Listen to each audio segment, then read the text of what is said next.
We're live. All right. All right. Hello, everybody. Welcome to episode 3 of Beer Maker Office Hours, where we do a deep dive into a specific subject and then open up the floor to all the brewers out there to ask some questions. I'm Brett, I'm Aaron. and today we're going to be talking about clarification, getting that crystal clear, clean-looking beer. But first, what you drinking? Crystal clear, clean looking beer. This is our Oktoberfest that I put some of this stuff in. This Clarifier. It is pretty phenomenal. If you can see it, I don't know if you can see it up here, but you can see my fingers behind it. This stuff is just crystal clear. It's been sitting for about, I don't know, however long September was ago. And it is now just brilliant, incredible beer. Really happy with it. What are you drinking, Brett? I've got a bit of a DIY IPA. I had a bunch of leftover kits here in the kitchen, and so I kind of threw something together. This is mostly two-row, bit of Maris, kind of Citra heavy in terms of the steam hops, but otherwise it's pretty good. It needs one more day carbonating, but I'm happy. Yeah. I've been making a lot of DIY recipes lately, and I'm kind of surprised how easy it is just to throw a bunch of stuff in and get what is like a pretty tasty recipe. So, all right, let's jump right into it. So, first things first. Like I said, we're talking clarification. So, I think it's important to start with kind of the beer, what's in the beer, and so Aaron, being the guy who knows more about beer than me, let's talk about it. So, at the end of fermentation, you got what is a pretty hazy bag of beer. So, what is that stuff? Like, what is causing the haze? What is causing all that? So there's a lot in your beer. Tons of compounds. These are the things that make your beer taste like beer, generally speaking. A lot of that is protein matter. There's a lot of, phenol content. There's a lot of, there's some tannin in there. There's a lot of yeast, So when you see a really cloudy beer, it's going to be a combination of all of those things. And what's great about Beer Maker is it crashes out, so it gets it really cold, and it forces all of those solids to start falling down. And so that's the cold crash step that happens right after fermentation. That's right. And so what in that beer kind of naturally falls down with gravity, and then what is in there that remains suspended unless you do something else? Well, just about everything will fall down at some point. It could be 2 or 3 months is the problem that, we have with beer is there are some stubborn compounds, stubborn proteins, like really small proteins that like to stay around, like these haze-causing proteins, and yeast as well. Some yeast strains will do, it's called flocculation. So they'll flocculate quickly, which is they'll clump together and then fall out and fall down. Some yeast strains like Quebec will flocculate very quickly and fast. Other yeast strains like USO5 take about 3 weeks or so to flocculate, which is why we see these beers brewed with USO5, like the Smash series and Redwood, take a long time to get clear when it's in the beer tap. Also, it takes a long time to taste good because yeast don't really taste that good when you drink them. Yeah, and so I'd say one of the things to bring up too is we're brewing a bunch, and it's our goal here at Beer Makers to make better beer every single day. And I think what we found is that some of our beers right now take a little bit longer to get really good. They come out of the tap and they're pretty good, but what we're really pushing for is the best possible beer in the shortest amount of time. And so that's really the purpose of this episode, is to talk about some of those shortcuts that we're going to be changing, some of those additives we might be bringing into it, but really to try to get awesome drinkable beer right out of the machine. When you get a commercial beer, it's crystal clear. Yeah. What are some things that big commercial craft breweries are doing to get that really sharp looking beer? So they've got 3 things on their side. One is they can put big fermentation tanks and bright tanks all across their facility, which are these just giant vessels that they can let beer sit for a long time before they release it. So that's one. Second, they have what's called mechanical separation. And it's centrifuge devices, which if you've been in your chemistry class, if you're preparing samples, you put it in this device and it spins it around really quickly.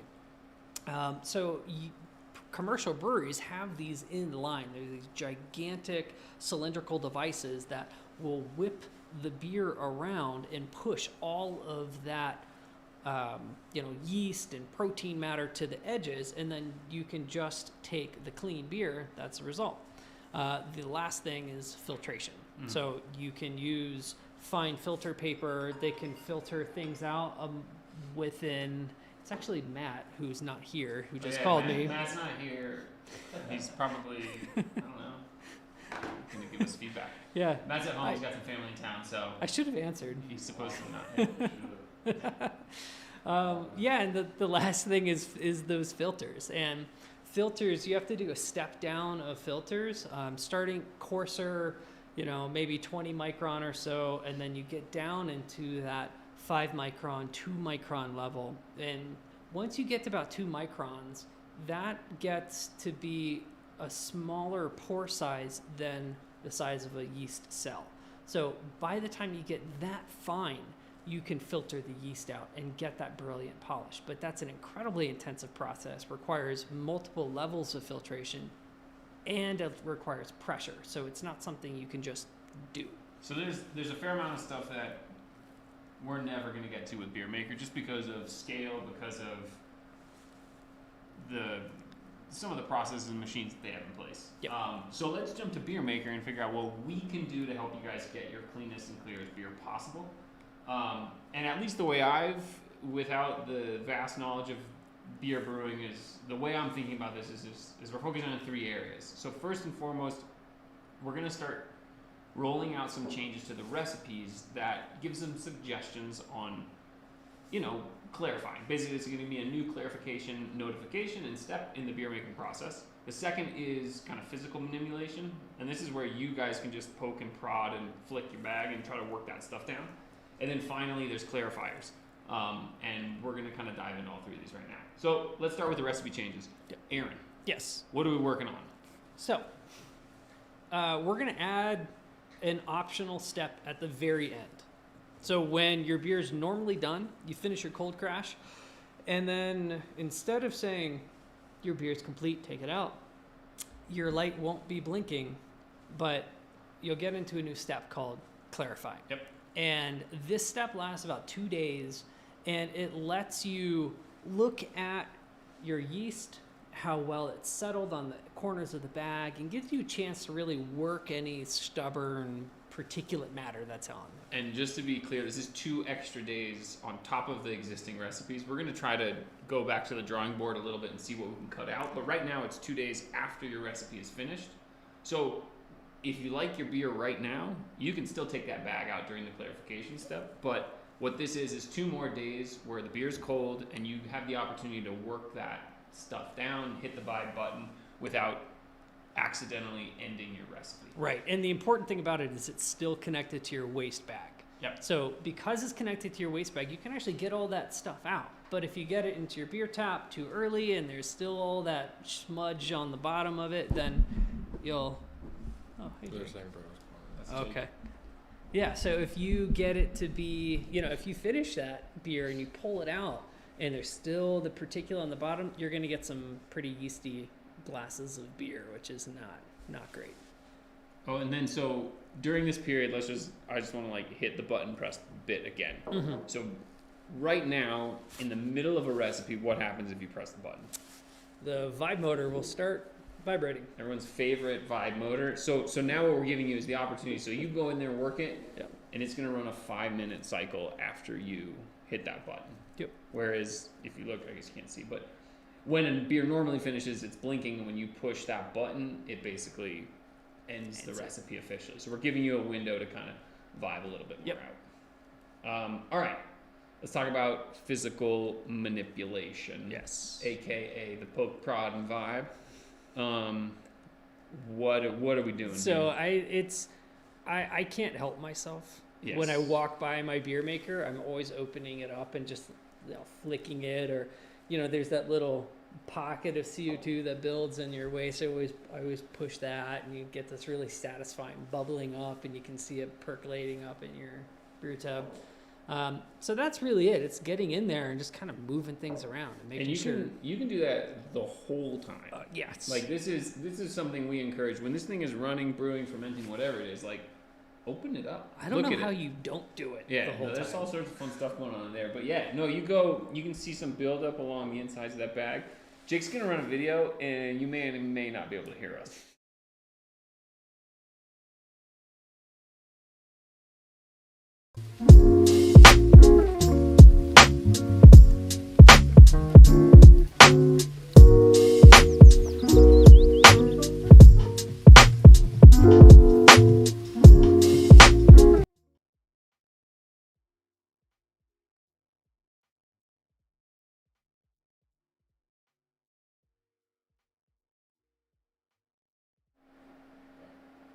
All right, so that was me giving the old beer bag a bit of the how's your father. Figure it out. All right, you want to get in there. It's like you basically just want to poke prod. You got all that stuff built up. You want to loosen it up because some of that stuff gets pretty stubborn and kind of caked on there, and you want to break it loose, hit that vibe motor. It's going to work it down. So a couple days of that alone, even without some of the clarifiers, you're going to do a lot of damage. Yeah. So Matt just said we had a broken link somewhere, so I don't. So if you're watching this after the fact and you found a broken link, we apologize. We'll figure that out and keep trudging forward. Okay. I'm going to throw in a couple questions here before we move on. But someone asked about Tiago, asked about filtering. Yes. So we've actually seen some people put together some pretty clever filtering, but those are rough filters. Yes, and pretty we're talking like hop leaf filters, less haze filters. Yeah, exactly. Yeah, so you think coarse. I'm pulling the big chunks out so I don't get a floater in my cup unless that super fine polishing filter. So they're both very important to have, in particular if you're bottling and if you've got a big dry hop and you're trying to make sure that as you get into your bottle that you're not getting any hop leaf, then it's great to get one of those inline filters. You can get them on Amazon for $20 and just it's a relatively fine mesh and it will hold back all of the big chunky bits if you happen to have that in your beer. Deb's asking about users who keg, and yes, one easy way to get really clean beer is just to wait and let that all settle in and then transfer out. That's what I've been doing I've been using a U-keg lately just for fun here. But you actually don't need to occupy your machine at that point. If you're going to transfer from your bag directly into a keg, you can, if you have the space, you can leave it in your fridge and let that all settle to the back of the bag. And when you transfer, as long as whatever you're transferring, whatever that vessel is, whether it's a growler, a mini keg or something like that, as long as that's below your bag, it'll suck all that liquid out. And like you pointed out, it's going to leave that gunk kind of on the back of the bag, the bottom of the bag. Yep. But yeah, no, you might as well get that thing out of your beer maker, stick it in the fridge, find a door pocket or something like that, put it in, and then brew something else in the meantime. Yep. Okay, and then finally, let's talk about Clarifier. Yeah. So this is a product we just launched maybe a week or two ago to very little fanfare, so now we're talking about it. What does this do? So this is silicic acid. It goes by a lot of names. Biofine Clear is another name for it. Silifine is another brand name for it. So this is it. What it does is you squirt it into your beer, and then this will bind to protein and yeast matter all throughout your beer. And over the course of a day, it will just strip all of that out, and you'll see this very fine, silty layer form on the very bottom of your bag, and the beer above it will be crystal clear. When do you add it? During the clarification step. All right, so this is different from the ALDC Correct. And gluten and that haze reducer. A great point. So those are enzymes. Okay. This is an acid. So Everybody got that? yeah. So the enzymes will enzymatically break down various things. So the ALDC, Yep. it essentially takes some of the yeast byproducts and converts them directly into flavorless compounds. Nice. And that's what yeast will eventually do. It'll take them sometimes a couple weeks to do it. ALDC does it automatically. So, and that works during fermentation. The second one was the haze and gluten reducer. Yes. That's ANPEP. And that is essentially a gluten chopper. So it takes the gluten protein and then chops them up into harmless peptides and lets gluten-sensitive people consume the beer without, having bad reactions to it.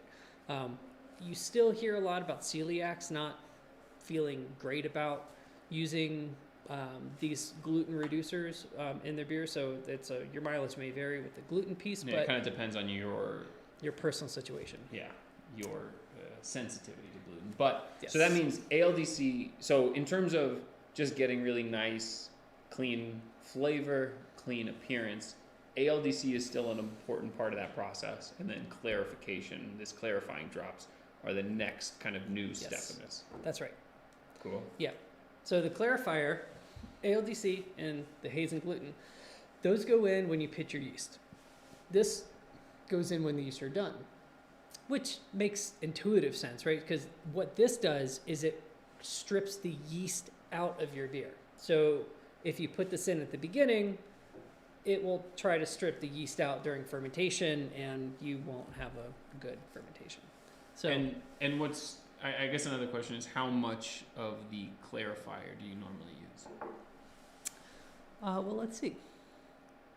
2 to 3 milliliters.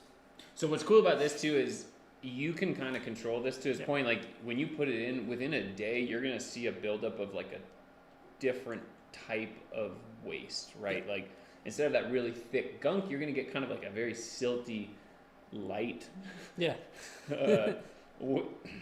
waste down there at the bottom. And so if you think it's not clean yet, you can add more and kind of pull more down and continue to work it in. Yeah, and our little eyedroppers, they have, if we can probably can't really get a good close-up of it, but we have graduated marks on here, so you can actually see what a milliliter is. So you just squirt a milliliter or two in, wait a day, and if it still hasn't gotten to the level of clarity that you would like, you can add more. You can add another milliliter or two and then see how well it gets. So of these 3 steps, one is the recipe changes, which is really just more time. Yeah. Next is physical manipulation, and the last one is the clarifier.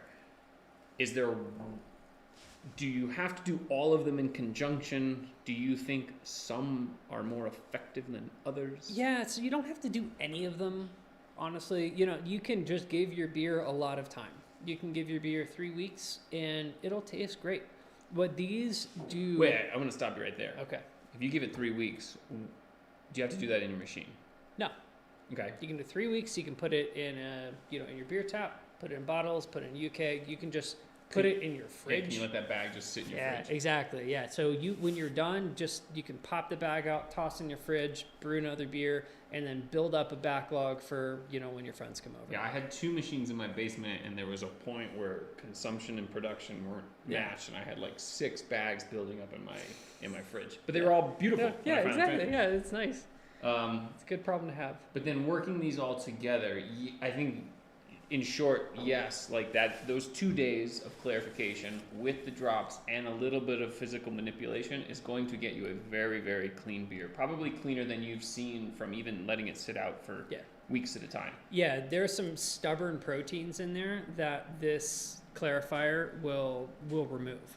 Yeah. So, I mean, and I'd say all in all, like we're pretty fired up about the clarification drops in those extra 2 days. Like we are getting cleaner and more, because is this only about visual clarity, or like what are the tastes associated with it too? So the taste, that's probably the coolest part about it. If it was all about the clarity of it, I mean, it's just aesthetics and who cares? Like, I'll drink a cloudy beer if it tastes great.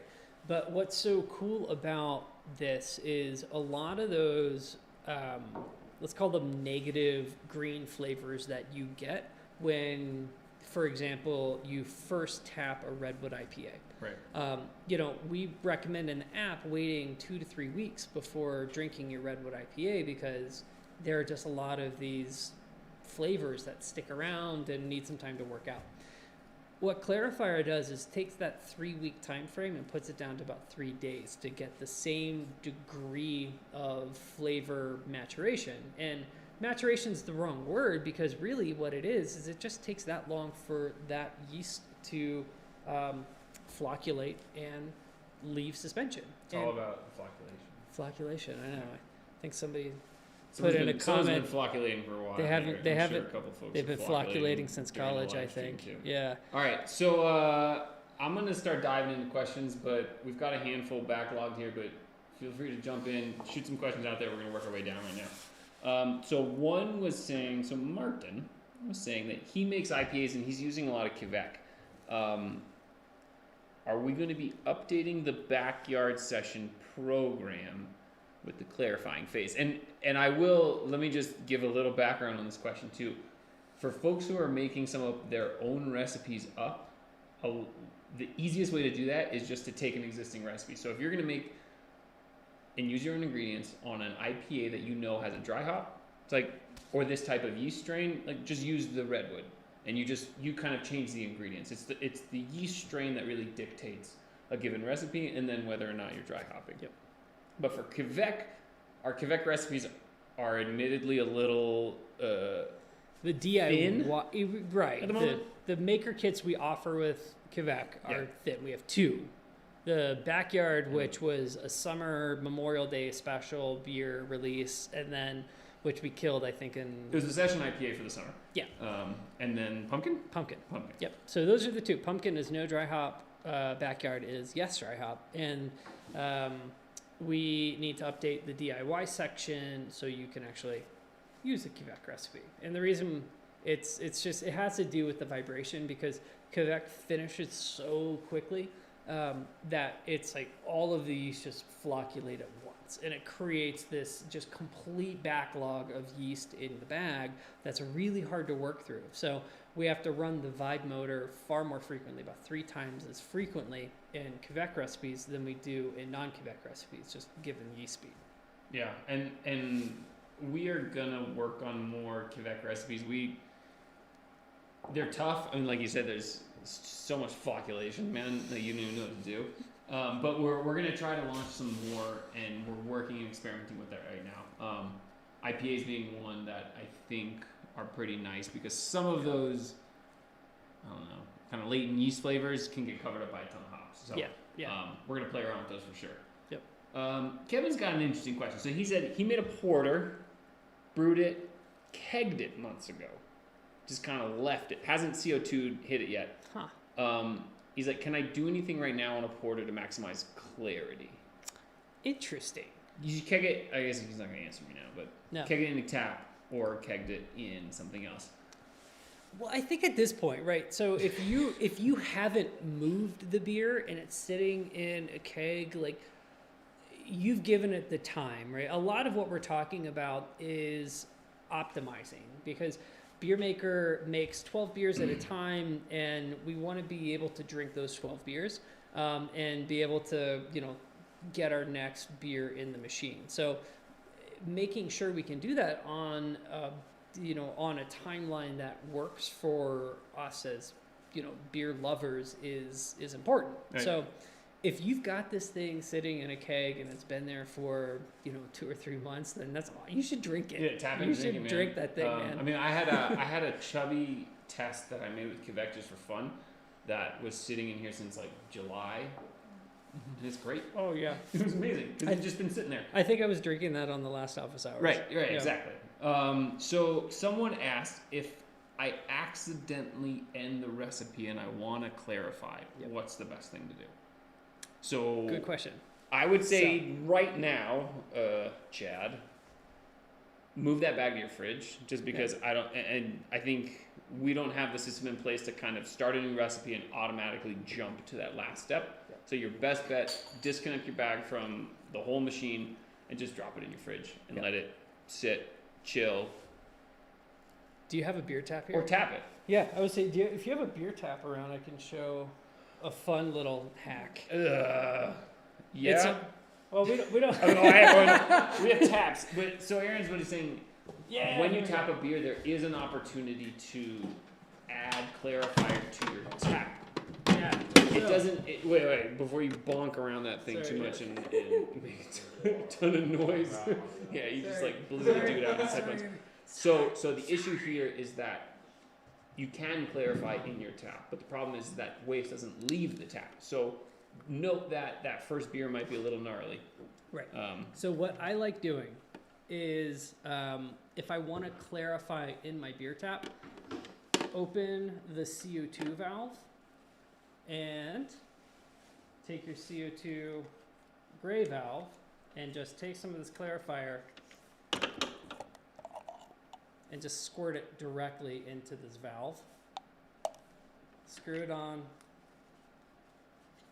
And then when you plug it in, the CO2 will blast that clarifier into your beer, and it will pull all of that silty, it'll pull all of the yeast and protein out within the tap. And then Jake looks super confused, and so I just want to make sure that goes in. So you have two lines, one that goes to your tap, one that comes from the CO2, so you really want to make sure to put that in the CO2 line. Otherwise, you're just going to blast 3 milliliters of clarifier into your cup. Yeah. But your first pour would be silty. Yeah, if you do it this no way, matter what, because that those proteins and that still's not going anywhere. It's just going to the bottom and settling very nicely. And so that first beer, you're going to push it all out. Stephen Oliver, first batch. Welcome to the party, Stephen. He says, light doesn't blink or pulsate, just stays on. Is that all right? It's technically pulsating. When it blinks, you'll know. You could put your eye real close when it to blinks, it. you'll know. Maybe wake up in the middle of the night and look at it. But we promise it's pulsating. They're okay lights. Also, another way to check it is if you open your app, it should say brewing on it. That's also true. If it doesn't say brewing, you haven't started your recipe yet. Oh, AJ McManus wants a Guinness clone. Woo. Funny you should ask. I'm not going to bury the lead too much here, but we've got some plans in the nearish future, while it's still cold, to hit you with all sorts of fun stouts in particular. Yes. I guess No, we had long. that was not at all subtle. Yeah, we're going to launch something. Yeah, AJ. Something very similar to what you're asking for. So, it's under development. We've got a lot of really fun beers in the pipeline. So, yes is the answer to your question. Yeah. Let's see. Oh, Kevin Dickinson's asking about the hard waste. What's a hard waste? The hard waste container that we Kevin. So were you a member of our Kickstarter? Oh no, he's campaign? asking when you did Kickstarter, you had this really cool thing. Yeah. And the thing didn't work.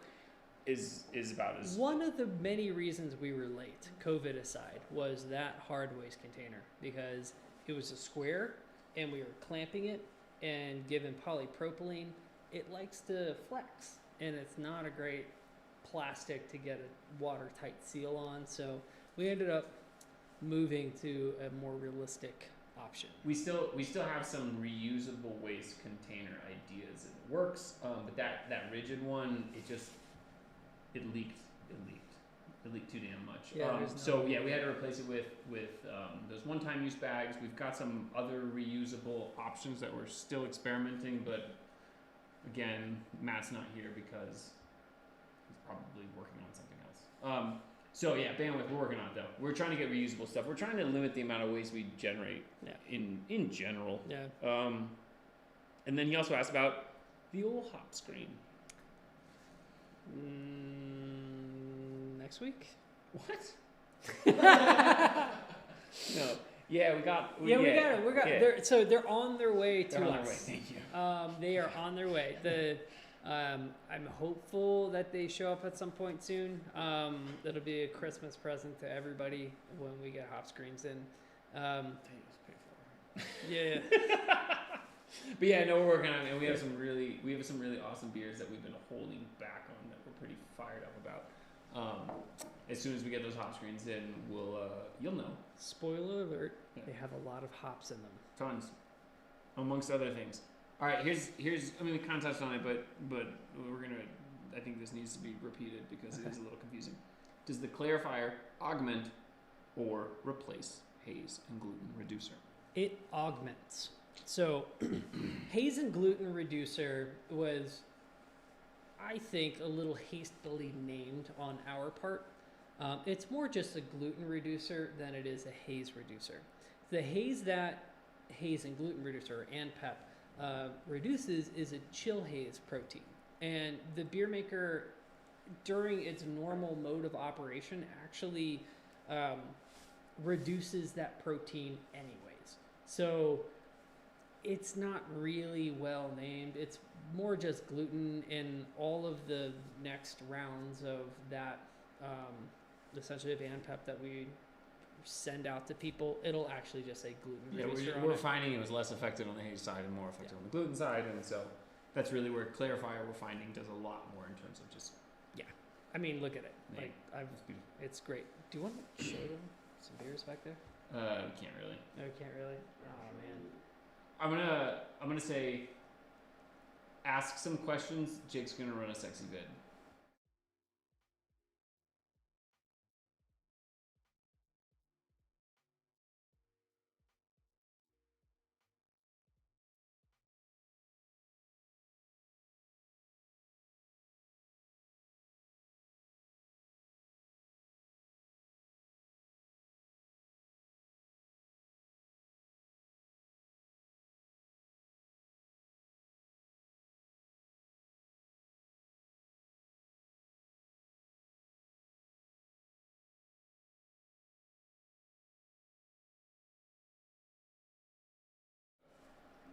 We're back.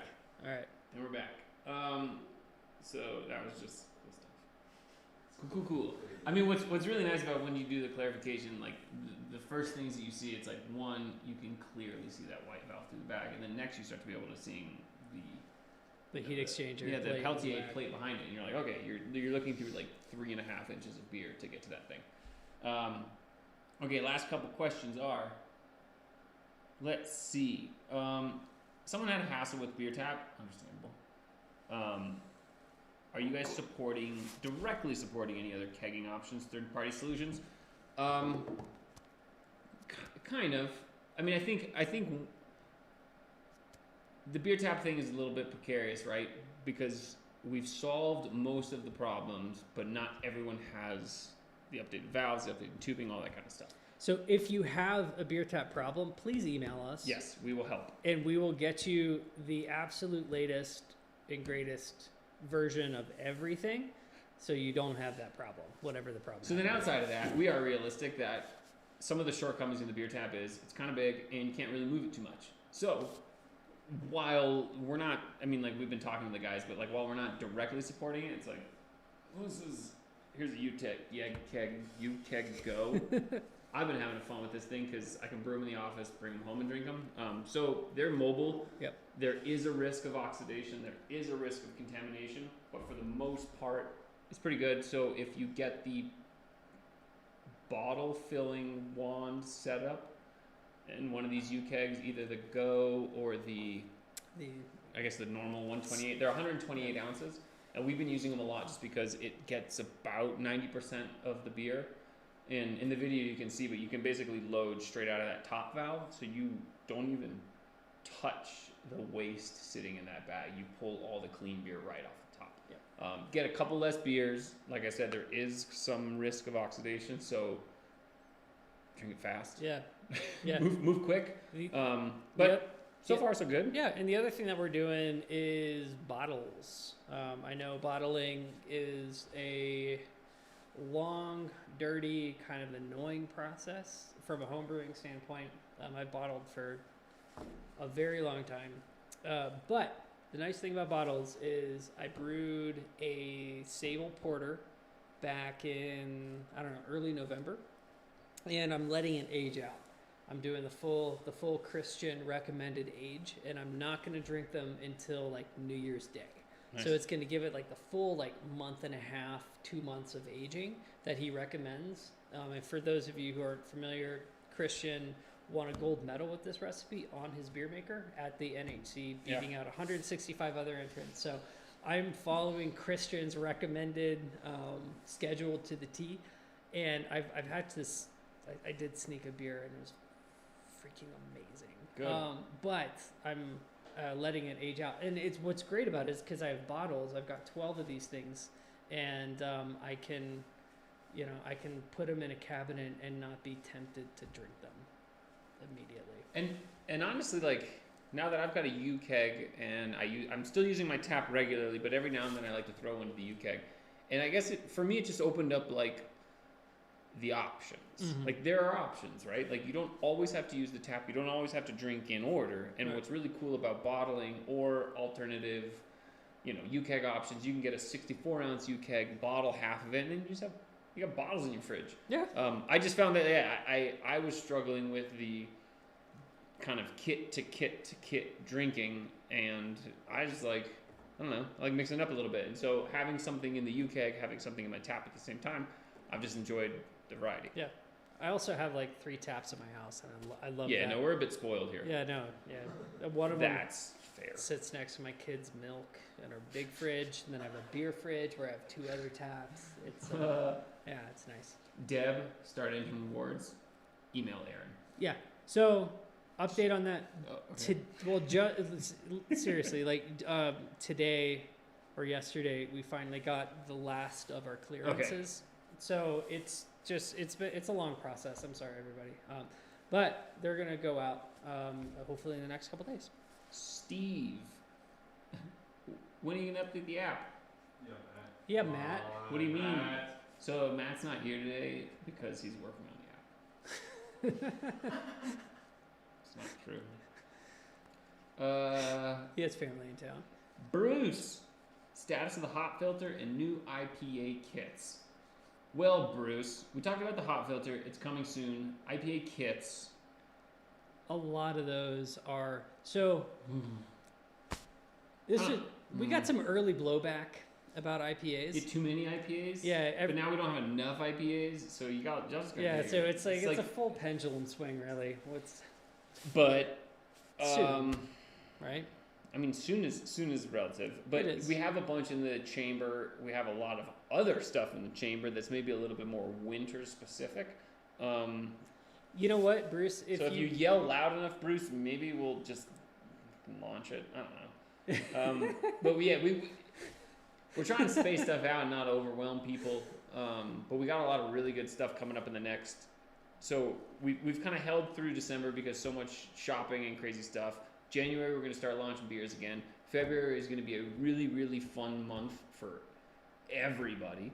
And then we have stuff kind of locked and loaded to go the rest, I don't know, through into early spring. We had that meeting this morning, basically. And also, if you're interested in doing a custom IPA, just email me, and we can come up with a cool recipe. And actually, so in terms of custom IPAs, there's very smart ways to do them, and then there are very dumb ways to do them. And I've been making a lot of dumb custom IPAs, and frankly, they've turned out really well. So what I've I don't know. Like what I did, I don't know. There's a couple ways to do this, right? Like what I've done is basically I'll take the redwood and I'll say, okay, there's X hundred grams of grain. There's this many hops in the dry hop and the pitch yeast hop section, and like I went and made a Pliny clone and it tasted good. It tasted like Pliny. I don't know if it tasted like Pliny, but like it tasted really good. But all I did was say like, okay. I took a redwood recipe, I matched the amounts, the overall volumes of hops and grains and whatever that goes in, and I just replaced them with like what the internet told me, and just, it was more of like a weighted average of stuff. So it wasn't the most like scientific approach to making like a spot on clone, but it tasted good. I crushed. You got like 90% there. I crushed it. I've got a couple machines here, I'm gonna make a couple more. I was very happy with it.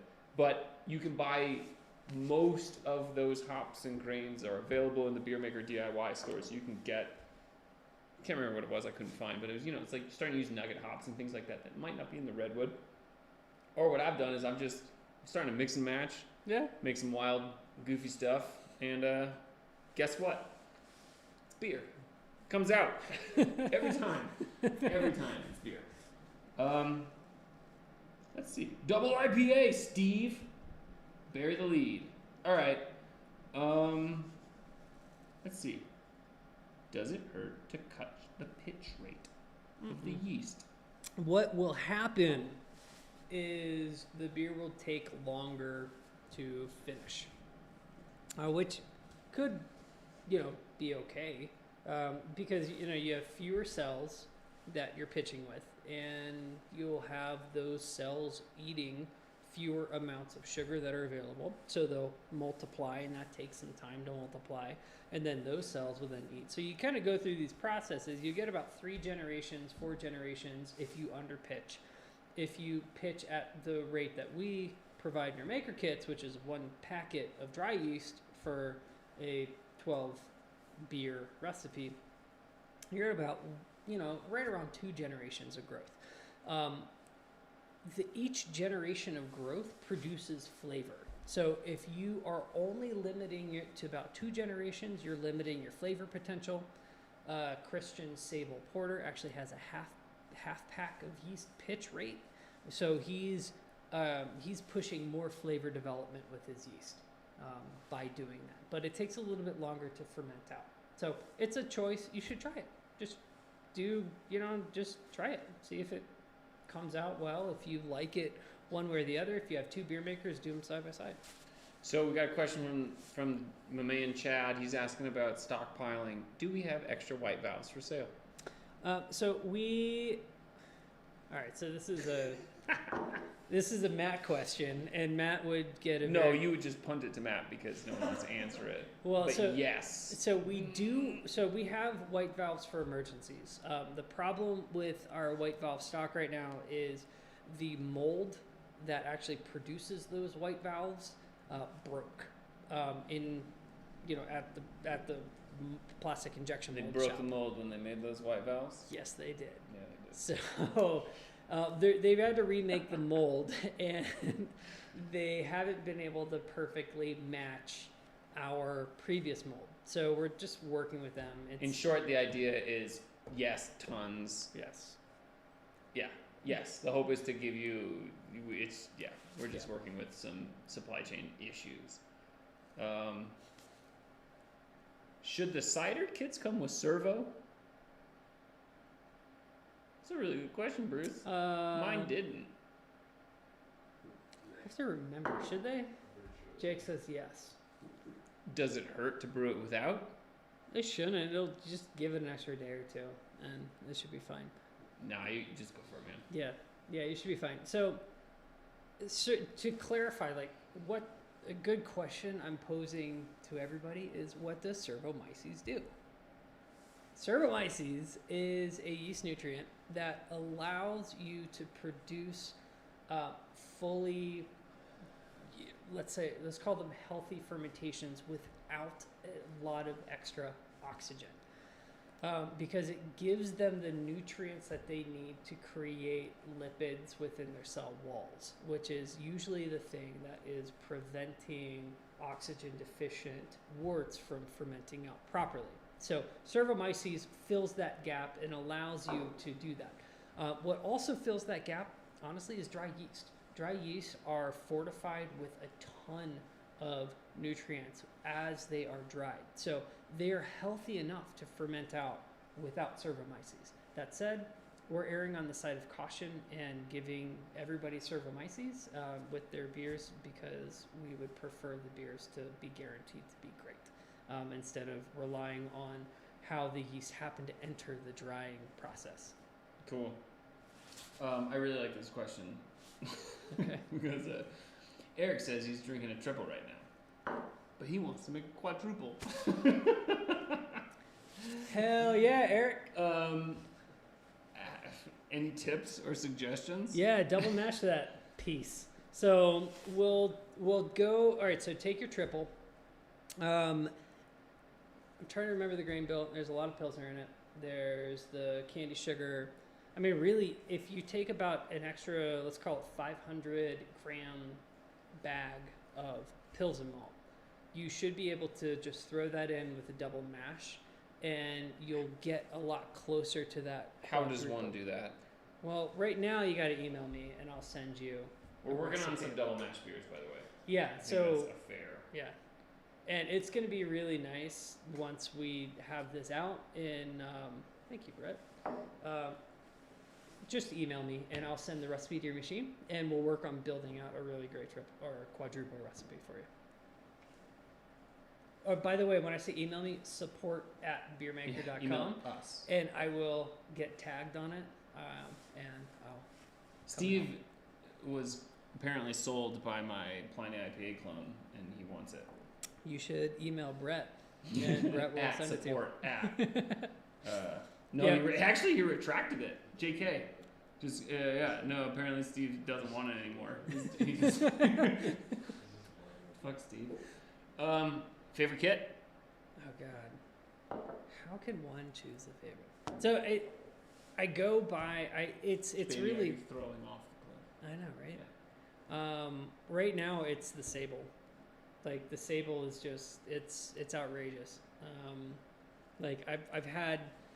So when I was bottling it, so I bottled the Sable, and I had extra in my brew tub. So I filled a growler with it, and I dropped some carbonation drops in the growler, and I closed that. And and that was the first thing I opened because I know it had to have been oxidized, and I wanted something it to. had to go wrong. Right, so I got to get a sneak peek into it, and it wasn't oxidized. It tasted great. And then I had another one like 3 days ago, and like, oh my God. Like that beer is, if you haven't tried it, just grab one. I think I mean, it won a gold medal for a reason. And if you have the water chemistry kit, you can make it exactly as Christian made it. Mine, I've been hitting the redwood with the Clarifier pretty hard because that speeds that one up along. This is really good. Quite a bit. I mean, it's great. It's okay. It's beer. Guess what? So yeah, I've been doing redwood with Clarifier. I've been pretty happy with that one lately. But then, like I said, I've just, for some reason, I kind of got this pile of kits that we used to take to beer fest here in Denver. So I had a bunch of like aging and potentially expired kits that I was going to town with, and just, I don't know, the DIY side of this is, as someone who doesn't have years of brewing experience, I've been having way too much fun making perfectly delicious and or mediocre beers and drinking them anyway. Like I think it's like you can make a bad recipe and it's still gonna come out like totally drinkable beer. Yeah. And yeah, you might get snoff-eyed by some schnoobers, but whatever. They're great. It's just beer. I don't know. It's fantastic. I've been pumped to see how easy this is and how much you can experiment, and like it's a blast. Frankly, it's a blast. So I don't know. I think we're done. That was fast. No, that was 49 minutes long. Oh wow. So hit us up if you have any questions at support@beermaker. Follow all the socials. Hit us up on the grams, TikToks. We have a TikTok account? Oh, many. We have a LinkedIn account, for fuck's sake. But anyway, yeah, you gotta know. Yeah. Join the Discord, subreddits, the whole nine. Yeah, all of the things. So, yeah, Facebook owners group as well. Join that if you're not. Yeah, the BOG, the Beer Maker owners group on Facebook is an awesome resource. We got a lot of dudes doing some pretty incredible stuff there, and ladies, and dudettes. And so yeah, shoot us. Steve says. Wait, Steven. Oh God, I'm on the edge of my seat right now, Steve. This better be good. After that retracted comment earlier. No, that was Steve Carr. This is Steve. Oh, Stephen Oliver, excuse me. Cheers!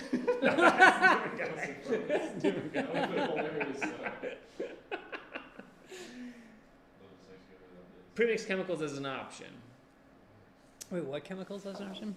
Premixed chemicals. So the issue there is that the ALDC and the gluten and haze reducer get added at a different time. Those get added during when you pitch yeast. Yeah. This gets added after the fact, and less scientific knowledge. I feel like if you just add a bunch of enzymes together, they're just gonna eat each other. Science. Yeah, I'm not so sure about that, but there is some there's dosing differences, right? So you only need about 1 drop to 2 drops of ALDC, whereas you can use up to 7 of the haze and gluten reducer. You know, so we could pre-dose it for you, but we'd remove some of that control. Oh, Steve, to modify water. Thanks, dude. Aha. Distilled water. We were thinking about it. It's just a raging pain in the ass to put in such small amounts of each chemical to give you like the Edinburgh water packet or a Munich water packet. But I hear you. That's where we started. Yeah. We started with that goal. desire. But We sold you a scale instead. Somewhere. true.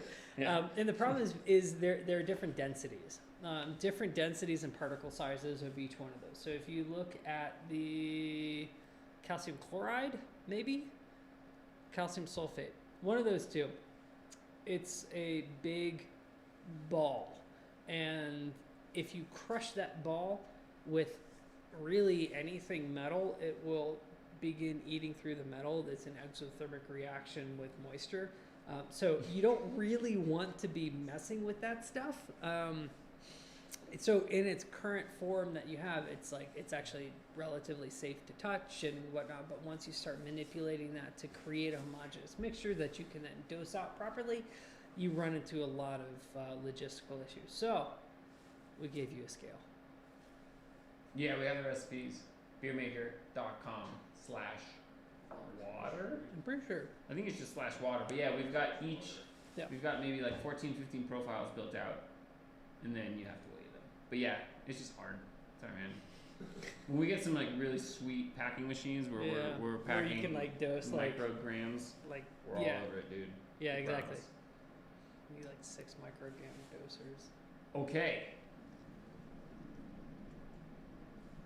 Rock and roll. Yeah. I think we're done. Thanks, guys. Bye, Like I said, questions. We will answer them. We promise on all of the things: Facebook, Instagram, LinkedIn, TikTok. Support at beermaker.com is probably your best reference. Yes. For anything of actual import. Yes. We'll get back to you. Happy Even if holidays. it's- Talk to you guys later. Talk to you in the new year, probably. Yeah, probably. Yeah. Bye. Unless you email us.